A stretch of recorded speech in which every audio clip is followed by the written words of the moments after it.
Có những mất mát tưởng như sẽ đánh gục cả một đời người, nhưng giữa tận cùng đau thương, nếu vẫn còn giữ được một tấm lòng nhân hậu, thì đó chính là nơi mà phúc báo bắt đầu nảy nở.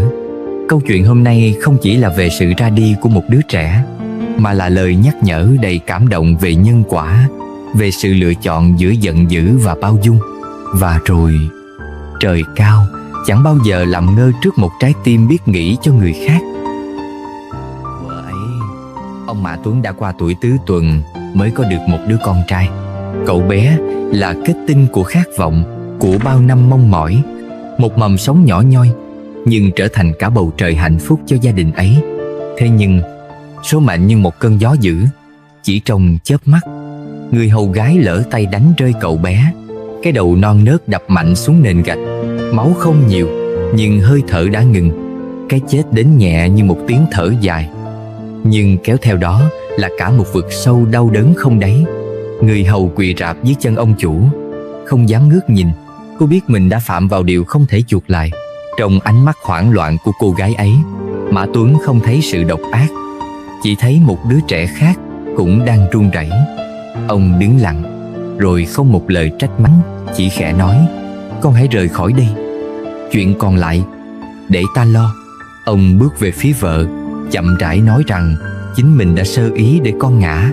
Người vợ không chịu nổi cơn đau mất con, đập ông trong nước mắt nghẹn ngào. Sao ông có thể để chuyện này xảy ra?" Ông không đáp, chỉ lặng lẽ chịu đòn như một hình thức sám hối không nói thành lời. Người đời thường chọn trút giận vào kẻ yếu hơn để thỏa mãn nỗi đau của mình. Nhưng ông Mã Tuấn đã chọn một con đường khác, gánh nỗi đau ấy về phía mình, bảo vệ một người không máu mủ ruột rà. Không ai ép ông làm vậy, nhưng ông chọn làm người chịu trách nhiệm. Vì ông biết oán giận không làm con mình sống lại, chỉ làm tăng thêm một nỗi oan nghiệt. Và chính lựa chọn ấy đã mở ra một trang mới cho vận mệnh đời ông. Người hầu sau khi rời đi mang theo một món nợ ân tình suốt đời không trả được. Cha mẹ cô mỗi ngày đều thắp nhang khấn nguyện trời đất: "Xin hãy ban phúc cho người đã cứu con gái chúng tôi khỏi tội nghiệp. Xin hãy đền đáp tấm lòng ấy." Và phép màu đến thật. Năm sau, Mã phu nhân lại mang thai. Đứa trẻ ra đời mang một vết bớt đỏ hồng bên trán, như một dấu ấn nhiệm màu nối liền hai kiếp người. Đứa trẻ ấy là Mã Sâm, người sau này trở thành danh sĩ, một vị quan chính trực, dùng trí tuệ và nhân tâm để soi sáng muôn người. Từ bé, Mã Sâm đã khác thường, không nghịch ngợm, không tham chơi, chỉ thích sách vở và những điều hay lẽ phải. Lớn lên, ông làm quan giữa chốn triều đình đầy mưu mô, nhưng vẫn giữ cho mình một trái tim sạch. Xử án, ông nhìn vào tâm người. Trị quốc, ông đặt sự thật và lòng dân lên trên lợi ích cá nhân. Khi hai anh em đến công đường kiện nhau, ông không xử phạt vội mà đưa cho họ soi gương: "Hãy nhìn đi, người trong gương đã già đến thế, sao còn nhẫn tâm cắn xé nhau vì lợi?" Hai người bật khóc. Một lần khác, có kẻ vì mê sắc mà giết vợ, tưởng mang học vị tiến sĩ sẽ được giảm nhẹ hình phạt. Nhưng Mã Sâm tuyên thẳng án nặng nhất: tội ác là tội ác, không vì áo mũ mà đổi trắng thay đen. Vị quan ấy sống thanh liêm, chết đi còn được vua phong tặng. Nhưng tất cả bắt đầu từ đâu? Từ một khoảnh khắc nhỏ, khi cha ông chọn gánh tội thay cho một người hầu vô danh. Có người nói, cứu một mạng người phúc dày hơn 7 tòa tháp. Nhưng đôi khi, cứu một người cũng là cứu lấy chính mình, cứu lấy phúc đức cho đời sau. Nếu ngày ấy ông Mã Tuấn để cơn giận lấn át lý trí, trách phạt người hầu cho hả lòng, liệu ông có còn được làm cha một lần nữa? Liệu hậu vận có còn viên mãn? Trời cao tuy xa, nhưng lặng lẽ ghi nhớ tất cả. Một việc lành, một tấm lòng sẽ không bao giờ rơi vào hư không. Bạn nghĩ gì về câu chuyện này? Đừng quên gieo thiện lành mỗi ngày. Ngày xưa, ở một miền quê xa xôi, có một người đàn ông họ Trương. Ông làm nghề buôn bán, quanh năm xuôi ngược vì cuộc sống mưu sinh. Ông để vợ con lại quê nhà, một thân một mình bôn ba tận phương Bắc. Suốt 3 năm ròng rã, cuộc đời tha phương vốn chẳng dễ dàng. nắng gió bụi đường, cơm chan nước mắt. Ngày ngày ông chắt chiu từng đồng bạc lẻ, ôm ấp giấc mơ về đoàn tụ. Năm ấy, gần đến tháng chạp, phố phường đã rộn ràng sắc Tết. Đứng giữa dòng người hối hả, lòng ông Trương bỗng chùng xuống. Nhớ nhà, nhớ tiếng cười con trẻ, nhớ bữa cơm nghèo mà ấm áp. Sau 3 năm, số bạc ông dành dụm cũng kha khá. Ông quyết định trở về, mang theo hy vọng sưởi ấm mái nhà lạnh lẽo bao năm mong ngóng. Chiều hôm đó, khi mặt trời chỉ còn một dải nắng đỏ vắt ngang chân trời, ông Trương bước chân vào một ngôi làng nhỏ. Tiếng khóc ai oán vang lên giữa đường. Một cô gái trẻ, áo quần rách rưới, đang quỳ sụp, nước mắt nước mũi giàn giụa. Dân làng đứng đông, nhưng ai cũng chỉ khoanh tay đứng nhìn, như một vở kịch chẳng liên quan gì đến họ.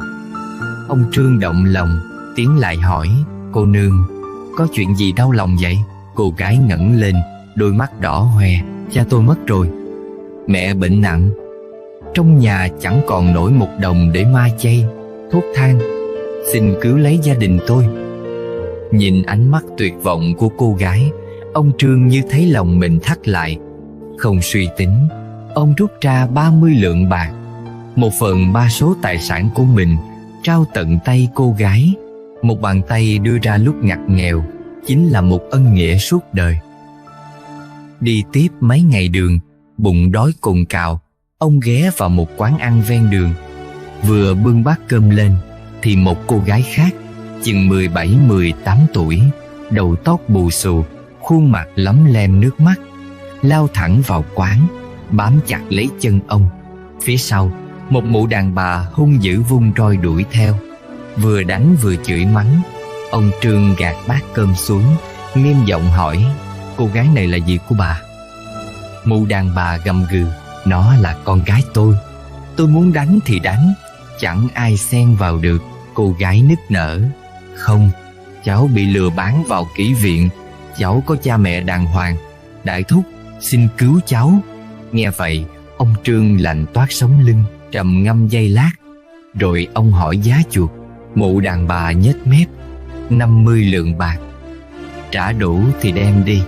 Sờ lại trong người, ông Trương chỉ còn đúng 50 lượng bạc. Nếu đưa hết, nghĩa là tay trắng trở về. Không Tết, không bánh trái, không áo mới cho bầy trẻ thơ. Nhưng bỏ mặc một mạng người sao đành, cắn chặt răng, ông móc hết bạc ra, cứu cô gái thoát khỏi nanh vuốt tà ác.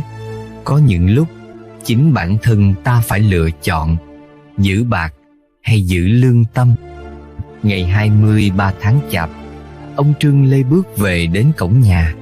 Bọn trẻ ùa ra, ríu rít đòi áo mới, đòi pháo Tết. Vợ ông gầy sập đi vì chờ đợi, vừa mừng vừa lo. Đóng cửa lại, ông Trương ngồi xuống kể hết mọi chuyện. Vợ ông nghe xong, đôi mắt đỏ hoe: "Anh làm đúng rồi. Nghèo thì nghèo, nhưng lương tâm còn nguyên vẹn là quý nhất." Thế nhưng Tết đến nơi mà trong nhà chẳng còn lấy nổi một đồng. Ông Trương bèn nghĩ đến việc đi cầm đồ. Tiệm cầm đồ lớn nhất thành mở cửa đỏ đèn. Ông bước vào, không người nói: "Tôi muốn cầm cái lương tâm trời đất." Đổi lấy 20 lượng bạc, chưởng quầy cười phá lên. Tưởng ông say rượu, nhưng ông chủ tiệm, một người từng trải, lại nhìn ông rất lâu, rồi gật đầu, cứ viết giấy nhận 20 lượng bạc, không hơn. Ông Trương rời tiệm, ông theo bạc về nhà. Nhưng ngay đêm ấy, vợ ông khuyên: "Tiền bạc tiêu rồi còn kiếm lại được, chứ lương tâm mất rồi, cả đời chẳng gột rửa nổi." Nghe vợ nói, ông Trương bừng tỉnh. Ngày sáng hôm sau, ông đem bạc trả lại, xin chuộc lại lương tâm. Ông chủ tiệm cảm động vì nghĩa cử ấy, bèn mời ông Trương ở lại làm chưởng quầy, không cần đi phương Bắc mưu sinh nữa. Ngày khai trương đầu năm, đúng như lời ông chủ dặn, bất kể ai đem gì đến cầm đều phải nhận. Sáng mùng 1, 4 thanh niên lực lưỡng khiêng tới một cái bao tải lớn, nhào nhào nói: "Cha tụi tôi chết rồi." Cầm tạm lấy 500 lượng bạc, Ông Trương chết sững, nhưng nhớ lời dặn, ông đành viết giấy nhận cầm.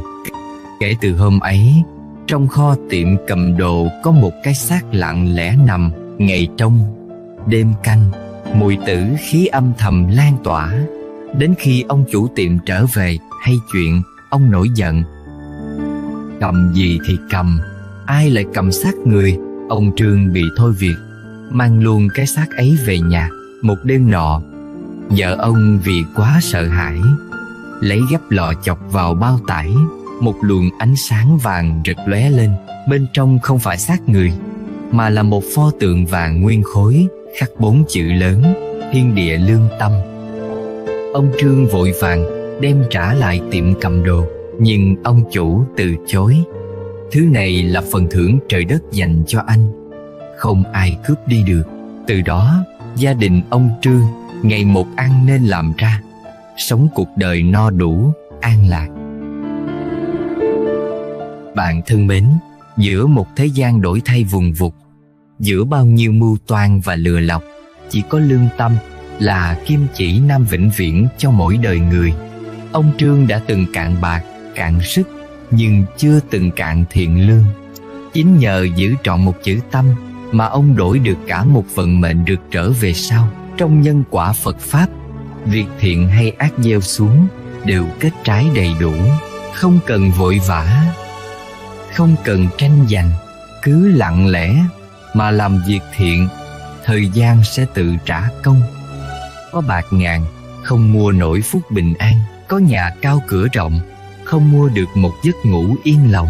Nhưng một lương tâm trong sáng thì bất cứ lúc nào cũng có thể ngẩng đầu nhìn trời. Bạn thân mến, giữ đời sống xô bồ, bạn có đang giữ được lương tâm nguyên vẹn? Dù chỉ một lần, xin bạn đừng bán rẻ nó, dù cho cả thế giới này quay lưng.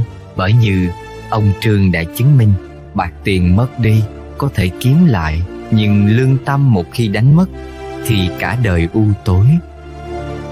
Chúc cho tất cả chúng ta, mỗi ngày mỗi phút đều sống trọn vẹn bằng lương tâm, để một ngày kia khi nhìn lại, ta có thể mỉm cười bình thản, nói rằng ta đã sống không hổ thẹn với đất trời.